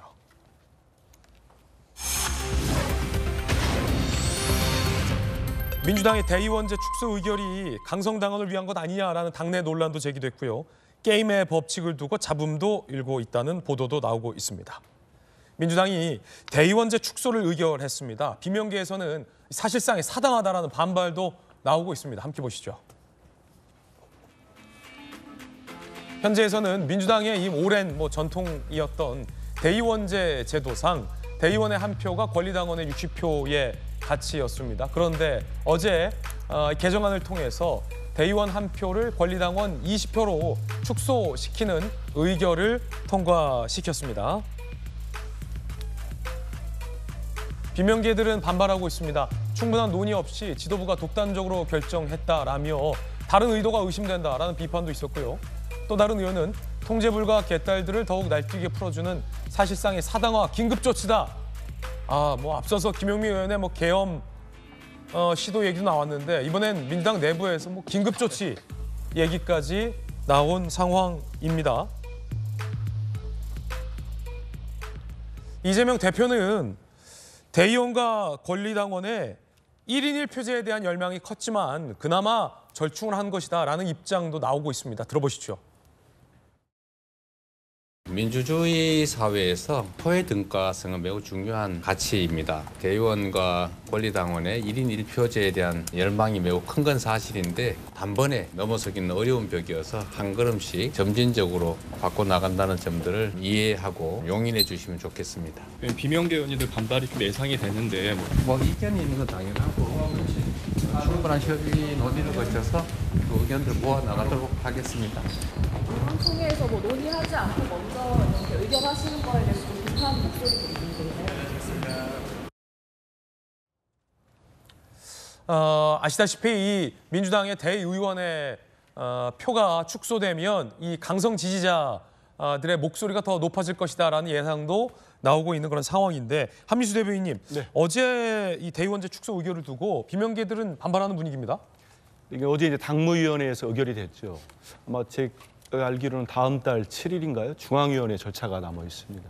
근데 대의원제를 가지고 한번 생각할 필요가 있어요. 이게 지난 우리 김은경 혁신위 때 결정된 안이기 때문에 이게 당장 무슨 갑작스럽게 생긴 안은 아닙니다. 그때부터 이미 혁신안이 발표가 됐고 비명 친명을 떠나서 모든 의원들과 당원들, 대의원들이 이런 내용에 대해서 알고 있습니다. 혁신안은 1대1을 얘기했습니다. 그러니까 쉽게 말해서 전당대회 때 대의원도 한 표를 쓰고 권리당원도 한 표의 등가성을 맞추자는 거였습니다. 사실상 대의원제 폐지라는 해석까지 나왔는데 지금 그 여당인 국민의힘도 1대1로 하고 있는데 예전에 대의원제를 보면 여야 모두 마찬가지로 본인들의 이제 험지 지역, 아주 어려운 불모지가 있지 않습니까? 거기에서 어렵게 당을 위해 헌신한 분들이 있습니다. 이 부분들에 대해서 대의원으로서 좀 더 권한을 부여하고 이게 당원들이 많지 않을 때 거의 도입된 제도였어요. 근데 우리 민주당의 지금 당원이 250만 명입니다. 250만 당원이 있고 투표권을 가지고 있는 6개월 이상 당비를 낸 당원들이 제가 알기로 한 150만 명 정도 됩니다. 이런 상황에서 많은 당원들은 왜 대의원 한 표가 권리당원 당비를 이렇게까지 내고 있고 오랫동안 활동하고 있는데 60명의 표를 가져가느냐. 이건 너무 과하지 않느냐. 제가는 여기에 대해서는 뭐 이른바 비명계 의원들도 크게 반대 안 하실 거예요. 이거를 1대1로 바로 바꾼 것도 아니고 20대 1로 다시 낮춘 겁니다. 아마 제가 모르긴 몰라도 우리 이재명 당대표께서도 본인을 지지하는 열성 당원들로부터 항의 많이 받고 계실 거예요. 왜냐하면 당원들 입장에서는 왜 국민의힘도 그렇게 하고 지금에 와서는 모두 동등한 거 아니냐. 당의 주인은 당원 아니냐. 당연하죠. 이렇게 주장을 하고 계시기 때문에 이걸 낮춘 거지. 그리고 속된 말로 이재명 대표가 다음해 내년 8월에 당대표 또 출마합니까? 그건 아니지 않습니까? 미리 총선 끝나고 이 제도를 바꾸려면은 또다시 전당대회를 한 3, 4개월 앞두고 룰을 바꾼다고 하면 쉽지 않습니다. 그랬더니 지금 어찌 보면 지도부가 만장일치로 수많은 토론 끝에 20대 1이라는 점진적인 안을 저는 냈다고 봅니다. 이거는 합리적으로 논의를 하고 하면 다 받아들일 수는 아니고 또 중앙위에서도 여기에 대해서 건전한 뭐 문제 제기도 있고 토론도 있지 않겠습니까? 그런 과정을 거쳐서 저는 결정되면 된다고 봅니다. 예. 자, 그런데 당내 일각에서는 이재명 대표가 이 대의원제 축소에는 발빠른 행보를 보이고 있는데 정작 위성정당 출연이 또 예고되는 선거제도 개편에는 침묵하고 있다라는 논란도 제기되고 있습니다. 안 그래도 조, 추, 송 등의 분들이 이 위성정당을 만들려는 시도를 하는 건 아니냐라는 관측이 나오고 있는데 이 대표가 답을 안 하고 있다는 겁니다. 선거제인 침묵. 지난 23일 의원총회 선거제 개편안 관련 의원 발언 중 이재명 대표가 자리에서 일어서서 의총장을 빠져나왔다. 그러자 민주당의 김상희 의원이 이재명 대표를 불러 세웠다는 겁니다. 대표님 어디 가시냐? 지금 선거제도 개편 관련된 이야기 중이다라는 취지였겠죠. 그러자 이재명 대표는 아무런 답 없이 의총장을 빠져나왔다라는 보도가 나왔습니다. 이재명 대표는 선거제도 개편에 대한 공식 입장이 없다라는 건데요. 민주당의 이탄희 의원이 이제는 결단해야 될 때다라고 요구하고 있습니다. 이 대표의 입장 표명이 늦어지면 당대표 개인에도 안 좋다. 리더십을 명확하게 해야 총선 이길 수 있다라고 이 대표를 압박하고 있습니다. 비명계 의원들의 모임인 원칙과 상식에서도 성명서가 나왔습니다. 선거제 퇴행 안 된다. 이재명 대표 위성정당 금지 입법 결단하라. 만일 여당 핑계대고 병립형 합의한다면 정치 야합이다라는 비판의 성명도 나오고 있습니다. 김재수 비대위원님. 네. 이제 이재명 대표가 해야 하는 대답은 안 하고 하고 싶은 대답만 하는 거는 뭐 하루 이틀 일은 아닙니다. 그러니까 본인에게 향하는 여러 가지 불편한 질문들에 대해서는 묵묵부답 일관했거든요. 그러나 본인이 하고 싶은 말, 그러니까 당을 장악하고 소위 말하는 강성 팬덤들이 당을 이끌 수 있게 하는 데에서는 저렇게 자신 있게 대답하는 태도를 보고 이재명 대표 참 일관적이다라는 생각하게 됩니다. 그러니까 앞서서 맞아요. 권리당원의 투표권을 늘리는 방안 요거에 대해서도 제가 분명히 드리고 싶은 말씀이 있는데 이게 무슨 전당대회 때 적용되는 룰이기 때문에 차기 총선이나 이런 데서는 영향이 없을 거라고 생각하는 것은 저는 대단한 착각이라고 하는 것이 국민의힘도 마찬가지고 더불어민주당도 마찬가지고 이 전당대회 룰은 총선에서 경선할 때 룰로 많이 준용이 됩니다. 그러면 앞으로 있을 총선에서 예를 들면 지금 친명이 아니라 어떤 비명 내지는 친문 지역구에 친명 인사들이 가서 어떤 자객 경선을 한다, 자객 공천을 한다 이런 얘기 굉장히 많이 나오고 있거든요. 그런데 거기서 항상 당이 내놓는 대답은 아니다, 우리는 정해진 절차대로 간다, 경선 룰대로 간다 하는데 그 경선 룰이 결국 전당대회 룰을 비슷하게 따라올 수밖에 없게 됩니다. 그러면 결국 권리당원, 소위 말하는 개딸들의 투표권이 각 지역에서 강화되는 방식인데 단순히 이런 지도부뿐만이 아니라 당 전체 공천하는 과정에서 이재명 대표의 영향력이 커질 수밖에 없다라는 것이거든요. 그럼 그 모든 어떤 의원들이 이재명 대표만 바라볼 수밖에 없게 되는 겁니다. 이재명 대표가 장악하고 있는 갯딸이 있기 때문에. 그럼에도 불구하고 정말로 이야기해야 되는 선거제도 룰에 대해서는 저 정도로 묵묵부답인 것이거든요. 이재명 대표가 말하기가 부담스러울 거예요. 조추성으로 표상되는 어떤 강성 민주당 팬덤들의 정당이 일어나도 본인에게 득이 될지 실이 될지 이거 계산하고 있는 거거든요. 이미 그 계산이 있다라는 것에 대해서 저는 이재명 대표가 대단히 비겁한 태도를 보이고 있다 이런 생각이 저는 들고요. 이거 이재명 대표가 대답하지 않으면 누가 대답합니까? 결국 많은 의석수를 갖고 있는 민주당의 선거제도에 관한 이 키를 다지고 있는 건데 여기에 대해서 이재명 대표가 입장이 없다라는 것은 정치를 제대로 하겠다라는 입장이 없다라는 것과 저는 동일하게 들렸습니다. 예. 저는 이제 비판에 절대 동의할 수 없는 것이 대의원 제도에 대한 어떤 그 논쟁은 가능하지만 이것이 총선과 연결되는 건 100% 아닙니다. 대의원의 60%는 당대표, 최고위원 투표, 즉 내년 7월에 있을 전당대회 때 요 한 번이고요. 총선 때는 대의원이든 권리당 한 표입니다. 선거제도 개편에 대해서는 이 대표가 왜 입장을 안 밝히시죠? 선거제도 저는 당대표로서 굉장히 고민할 것 같아요. 네. 왜냐하면 이게 정말 이재명 대표의 문제는 아닙니다. 저도 대구에 있지만 선거제도 1년 전에 해야 되는데요. 300명 이분이 다 직무유기한 겁니다. 계속 국민들 기만하고 희망 주면서 본인들은 자기 지역구 소선거제 이야기하면서 그 옆에 격가지인 비례대표 가지고 다시 이게 개혁인 척하면서 멋있는 말만 하시는데요. 이 부분은 굉장히 잘못된 부분은 원래 이 연동형 비례에 대한 제도 자체는 좋은데 이것을 구현하려면 소선거구제, 즉 지역구 253을 뭐 200으로 줄이고 비례대표를 확대하고 이런 제도가 돼야 되는데 소선거구제는 가만히 두니까 47석에 대한 것만 하다 보니 이재명 당대표는 개인이 만약에 대통령을 꿈꾼다면 아마 연동형을 받아들일 겁니다. 왜냐하면 연동형을 받아들이면 본인이 당대표 선거로서 그리고 향후에 대통령 할 때 굉장히 유리하거든요. 그러나 당대표로서 만약에 연동형을 받아들이면 당장 국민의힘당은 위성정당을 하게 되면 250석이 넘어가는 겁니다. 그러면 우리는 120, 130석인데 이거에 대한 당대표로서의 책임감이 있는 겁니다. 그래서 고민을 하는 것이고 사실은 이건 이재명 당대표의 문제가 아니고요. 지금 있는 국회의원 300분이 4년 전에 논의해야 될 것을 미루고 선거 이제 다음 달에 예비후보 등록인데 이제 개편한다고 하는 겁니다. 그래서 300명 모두가 직무유기다라는 사실 꼭 말씀드리고 싶습니다. 예. 선거제도와 민주당 대의원제 축소 의결과 관련된 이야기까지 전해드렸습니다. 이번엔 저희가 준비한 다음 순서입니다. 뜨거운 소식 두 가지 엄선했습니다. 첫 번째 소식부터 만나보시죠. 북한이 5년 만에 전방 GP 초소를 다시 세웠습니다. 이 사진에서 보이시는 것처럼 말이죠. 북한이 지난 24일부터 9.19 합의로 파괴했던 GP 11곳을 복원하는 작업에 나섰습니다. 우리 군의 관측 자산에 포착이 된 겁니다.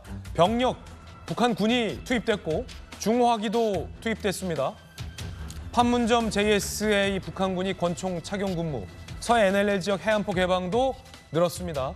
시범적으로 남북 모두 이 최전방 초소 GP 10여 곳을 없애기로 합의를 하고 없앴는데 북한이 이걸 다시 어기고 초소를 세우고 있는 겁니다. 자, 이렇게 좀 자세히 보시면요. 북한군이 한 5명 정도가 GP 초소를 다시 세운 모습을 확인할 수 있습니다. 초소 외벽을 얼룩무늬로 도색을 했고요. 그리고 무반동총을 어깨에 메고 이동하는 모습도 보이고요. 야간 경계까지 북한군이 서고 있는 모습도 관측이 됐습니다. 북한이 9.19 군사 조치, 군사 합의 효력 정지를 기다렸다는 듯 GP까지 다시 세우고 있는 겁니다. 오신환 의원님, 네네. 북한군이 사실 9.19 군사 합의를 수백 차례, 수천 차례 위반을 했어요. 네네. 우리만 지키고 있었던 꼴이었습니다. 북한은 계속 위반하고 있고 우리는 그걸 지키느라 군사분계선 부근에 정찰도 못하고 있었는데 북한이 급기야 우리가 경고했던 위성까지 다시 쏘지 않았습니까? 그래서 일부 조항을 효력 정지했는데 이제 아예 북한군이 더 적반하장식으로 최전방 초소까지 세우고 있어요. 어떻게 보십니까? 사실 2018년도 9.19 군사 합의 자체가 사실 우리 대한민국으로서는 다소 불리한 조건의 합의라는 것이 기정사실화되어 있는 측면이 있잖아요. 그런 과정에서 지난 21일 미사일 발사체, 군사 정찰 위성으로 판단되는 그 미사일 발사체를 발사하고 거기에 대해서 우리 대한민국으로서는 당연히 거기에 대한 대응을 할 수밖에 없는 그런 상황인 거죠. 그렇기 때문에 일부 조약이 폐기되는 그런 과정으로 가게 됐는데 거기에 또 저런 식으로 또 지피를 복원하고 11군데의 중화기 무기들을 배치하는 북한의 태도는 결과적으로 저희도 그거에 대한 대응을 안 할 수가 없는 그런 과정으로 갈 수밖에 없는 그런 상황입니다. 그렇기 때문에 저는 북한이 이성을 찾고 또 국제사회와 함께 하루빨리 일원으로서 그 역할을 하기를 바라는 마음이고요. 저렇게 무력적으로 계속 본인들의 존재감을 표시하는 것은 김정은 정권 체제를 유지하고 그것을 인정해달라는 그런 표현이거든요. 그렇기 때문에 저는 핵 개발에 대한 부분들이 다소 지금 이렇게 침체돼 있는 측면도 있긴 하지만 저것이 계속 저런 식으로 도발이 계속 강화된다면 우리 대한민국은 저기에 적당한 상응하는 그런 대응을 할 수밖에 없다 이렇게 말씀드립니다. 예. 이게 말이죠. 각각 남북의 GP 10여 개씩을 철거하기로 했잖아요. 근데 북한군의 GP가 훨씬 많았습니다. 그리고 우리 군은 그 수많은 북한군의 GP를 대응하기 위해서 북한군보다 적은 GP를 운용하고 있었는데 남북이 각각 동수의 GP를 철거하기로 합의를 했기 때문에 일단 우리가 더 많이 손해보는 측면이 있었다는 거예요. 그래서 지금 이렇게 폭파하고 있지만 그때 당시에도 우리 군 내부적으로는 아니 북한군이 더 많은 GP를 폭파시키는 게 사실 등가상 더 맞다라고 했지만 그 의견이 묵살된 것 아니냐라는 의혹도 지금 제기되고 있고요. 김광선 변호사님. 네. 또한 우리 군의 GP는 마치 성처럼 단단하게 쌓아 올려서 한번 폭파하면 우리 GP를 다시 그 이전처럼 복원하기가 힘든데 이에 반해 북한군의 GP 같은 경우는 방금 보셨듯이 땅 위에는 이렇게 조약하게 올렸지만 그 밑으로는 개미굴처럼 복잡하게 아주 설비를 해놨기 때문에 위에만 폭파한다고 해서 의미가 없다 뭐 이런 지적도 있습니다. 우리가 이제 합의를 한다랄지 뭐 협약을 한다랄지 그럴 때는 등가성, 비례성 원리가 적용이 돼야 하는 거예요. 그런데 9.19 군사 합의 때도 이런 것들이 적용되지 않고 거의 무작정 양보한 게 아니냐. 그래서 결국 안보에 치명적인 위협이 있을 수 있다. 이런 얘기가 많이 나왔고요. 그 당시 이제 국방부에서 이걸 많이 반대했다는 거 아닙니까? 특히 이번에 9.19 군사합의 일부에 대한 파기, 그러니까 뭐 정찰이랄지 드론을 띄우는 그 거리 이런 거에 대해서도 우리가 엄청나게 양보를 했기 때문에 북한이 우리를 뭐 불바다를 만들겠다 이런 취지의 발언은 사실은 그 군사지역에 설치된 장사정포가 제일 중요하거든요. 네. 근데 장사정포 자체에 대해 우리가 정찰을 하지 않으면 이번에 이스라엘과 하마스 간에 그런 일이 또 일어날 수 있는 거예요. 그래서 일단은 우리가 이 9.19 군사합의 일부를 파기를 하니까 뭐 기다렸던 듯이 이미 사문화돼 있었다 하면서 저런 북한의 어떤 행태는 이미 애견되었다고 봅니다. 그래서 그렇지만 우리가 중요한 부분은 뭐 일부 민주당 쪽에서는 그런 비판을 할 수 있죠. 왜 군사 긴장, 대결 구도를 고도화시키냐. 근데 저건 불가피한 측면이 있어요. 그러면 저러지 않기 위해서 그러면 정찰 위성 띄우지 않고 북한에 대한 감시를 소홀히 할 수 있느냐. 이것은 바꿀 수 없는 엄청난 거거든요. 그래서 저희도 어차피 이제 저희 대응할 수밖에 없는 것이고요. 어쩌면 그 당시 이제 GP 폭파 이런 걸 했지만 뭐 어떻게 보면 물론 남북의 어떤 평화 프로세스에서 서로의 어떤 진정성이 있었다 하면 좋았겠지만 우리만 너무 진정성을 보이고 북한은 진정성이 없지 않았나 이제 그런 생각이 들어요. 그래서 원래로 돌아갔지만 결국 이제 힘의 원리, 힘의 균형에 의해서 이제 평화가 다시 지켜갈 수밖에 없는 그런 상황이 왔다 이렇게 봅니다. 9.19 군사합의 파기와 정찰위성 발사에 대해서 최근 이재명 대표는 정부 여당이 북풍이라도 기대하는 것 같다라는 발언을 해서 정치권에 한 차례 논란이 일기도 했는데 북풍, 오 혁신위원도 이 대표의 최근 북풍 발언 들으셨습니까? 이제 언제적 발언인지 모르겠는데 지금 뭐 북풍이라는 것으로 지금 총선 선거에 영향을 미친다는 것은 사실 허무맹랑한 얘기고요. 그것이 여러 선거를 통해서 입증이 됐잖아요. 어느 여든 야든 어느 쪽에 그것이 유리한 상황으로 재편되는지는 우리가 알 수가 없는 것이거든요. 그런 과정에서 또다시 이제 저런 지금 우리 대한민국으로서는 우리 국민들의 안전을 지키기 위한 불가피한 상응한 그런 대응들을 북풍으로 몰고 가는 것은 저는 정말 황당하다, 있을 수 없는 일이다 이렇게 생각합니다. 네, 북풍을 이재명 대표가 간접적으로 언급했어요.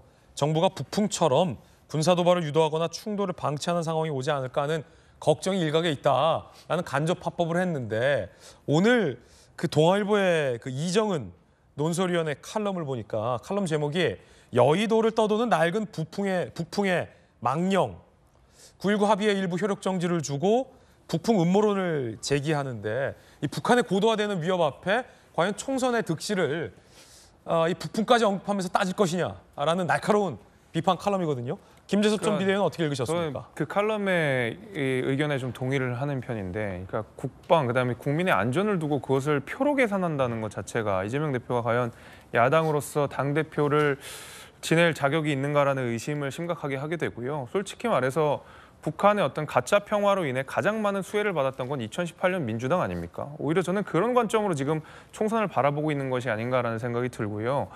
9.19 군사합의 때도 당시 초소를 줄이는 면에서도 우리는 초소를 줄였지만 북한이 정말로 약속된 만큼의 초소를 줄였느냐, 이거 아무도 확인하지 못했습니다.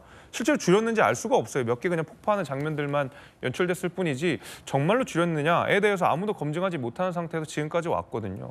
근데 우리가 이스라엘 하마스 전쟁에서 봤듯이 아이언돔이라고 하는 굉장히 좋은 무기가 들어온다 하더라도 양쪽으로 밀어붙이면 그게 실패할 가능성들이 있어요. 그러니까 우리 대한민국이 군사력이 아무리 질적으로 우세하더라도 북한이 앞에 GP나 GOP를 통해서 양쪽 우세를 보인다 그러면 그것이 일시적으로 무력화될 수가 있거든요.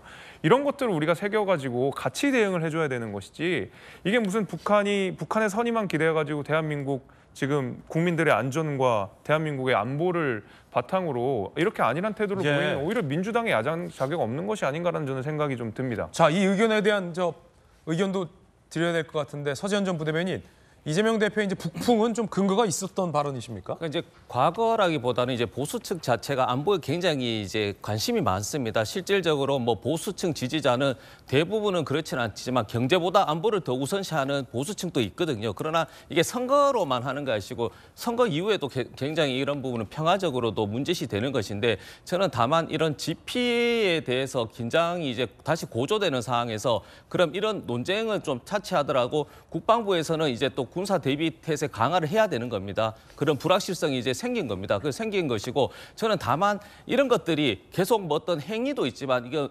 인사라든지 행동 하나하나가 평가하는 것이거든요. 지금 최근에 합참의장 군사 대응 체계 맞대응하겠다 하시는데 이분이 미사일 쏠 때 주식하고 골프 쳤단 말입니다. 근데 이런 분을 합참의장으로 대통령께서 이렇게 지명하면은 우리 국방 군인이 아무리 미사일이 좋은 유형의 미사일이 있더라도 무형 정신력 강화에 굉장히 약한 부분이 있기 때문에 저는 개인적으로 범죄자지만 김광진 국방부 장관 같은 그런 대쪽 같은 분을 해야지, 합참의장 이렇게 미사일 쏘는데 주식하고 골프하면 군 사기 저하뿐만 아니라 명령 자체가 굉장히 들어먹지 않는다. 그런 말씀도 꼭 좀 드리고 싶습니다. 예. 자, 이번엔 뜨거운 소식 두 번째 소식 만나보겠습니다. 주인공부터 보시죠. 부산 이즈 레디. 부산 엑스포 유치를 위해서 막판 스퍼트를 우리 정부와 재계 관계자들이 파리 현지에서 하고 있는데요. 자, 프랑스 파리로 가보겠습니다. 단 한 표라도 더 모으기 위해 가능한 모든 국가들과 마주 앉을 예정입니다. 막판까지 꺾이지 않는 마음으로 유치 교섭에 최선을 다하겠습니다.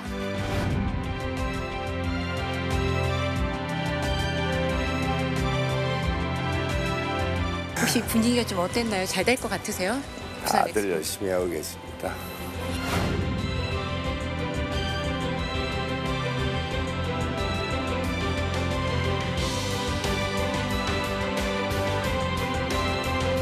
부산은 이미 여러분과 함께할 준비가 되었습니다. 부산 is ready. 감사합니다. 오늘 밤이 부산 엑스포 유치를 위한 운명의 밤입니다. 엑스포 개최지 투표 오늘 밤 11시 30분 한국 시간으로 시작돼요. 정부 고위 관계자 부동표 국가들을 투표 직전까지 모두 만나 선택할 것. 아, 이거 좋은 전략. 그렇죠? 부동표. 이 내 마음 나도 몰라. 이런 국가들 집중 공략해야 됩니다. 막판까지. 투표장 들어가기 직전까지 설득해야 됩니다. 재계에서는 민관 원팀 역전 드라마를 쓸 것이다. 사우디가 우세하다라는 여론 속에서 우리가 추격하는 추격자 입장인데, 자, 일단은 오늘 밤 결선 투표만 좀 올려놓으면 지금 3자 구도인데 사우디, 이태리, 우리. 이탈리아에겐 미안하지만 사우디와 이 대한민국이라는 이 결선 투표만 올려놓으면 김광선 변호사님. 네.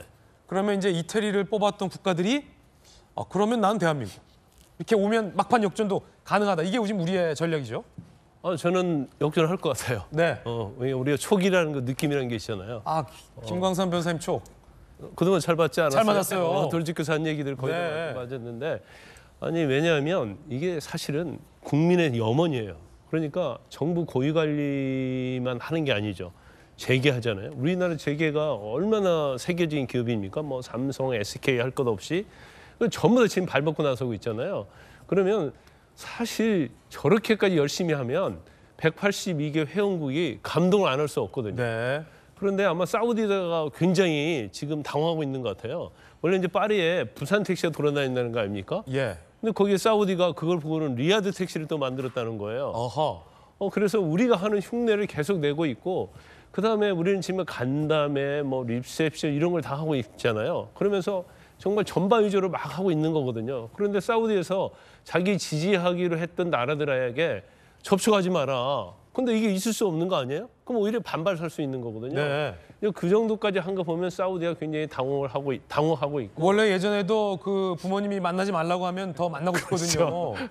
그리고 사실 사우디와 우리의 차이는 뭐가 있냐면, 이제 사우디는 뭐 주로 정부 위주로 하기 때문에 돈을 갖다 부을 수는 있겠죠. 그런데 한국은 사우디와 비교할 수 없는 콘텐츠를 갖고 있어요. 네. 뭐 K-팝, 뭐 영화랄지, 뭐 음악, 뭐 할 것 없이 엄청난 걸 가지고 있기 때문에 여기에 아마 회원국들이 호응을 할 것이다. 저는 그렇게 봐요. 그래서 아무튼 뭐 막판까지 마음 놓지 말고 최선을 다해서 가자 부산으로. 예, 가자 부산으로. 일단 자정부터 투표가 시작이 되죠. 11시 30분부터니까. 내일 새벽이면 아마 그 결과가 윤곽이 드러날 것 같은데, 자, 오신환 혁신위원 오늘 나오셨는데 어떻게 전망하십니까? 저도 굉장히 기대를 많이 네. 하고 있습니다. 저희가 조금 뒤늦게 참전하긴 했지만 그 사우디에 비해서 우리 국민들의 염원이 더욱더 절실하고 간절한 것 같고요. 저는 뭐 그 간절함이 하늘도 움직일 수 있는데 저 182개국의 회원국들도 그 간절함을 통해서 분명히 감동을 줄 것이다 이렇게 생각하고 있습니다. 또 막판에 일본이 우리는 기존의 선택지에서 변경해서 대한민국을 지지한다라고 뭐 공개적으로 밝히지 않았습니까? 그건 이제 정부가 취했던 여러 가지 외교적 성과라고 저는 생각하고요. 그 윤석열 대통령을 포함한 관계 인사들뿐만 아니라 재계 그리고 정치권 모두가 국민들 모두의 마음을 담아서 정말 열심히 뛰어왔다 생각하고요. 마지막까지 표를 완전히 오픈하기 전까지는 끝난 게 아니기 때문에 그런 절박한 마음으로 저희가 노력하면 저는 반드시 이길 것이다 이렇게 생각합니다. 예, 부산 is ready. 이 세계인의 마음을 대한민국이 부산이 다시 한번 울려보기를 간절히 바라봅니다. 부산 화이팅입니다. 저희들은 60초 광고 보고 돌아오겠습니다. 네, 오늘 저희가 준비한 소식 모두 다 전해드렸습니다. 지금부터는 김진의 돌직구쇼 유튜브 계정에서만 시청하실 수 있는 김진의 더 라방이 시작됩니다. 오늘도 많은 관심 부탁드립니다. 저희들은 내일 아침에 더욱더 풍성한 소식 들고 인사드리겠습니다. 오늘 하루는 분명 어제보다 나을 겁니다. 좋은 하루 되십시오. 고맙습니다.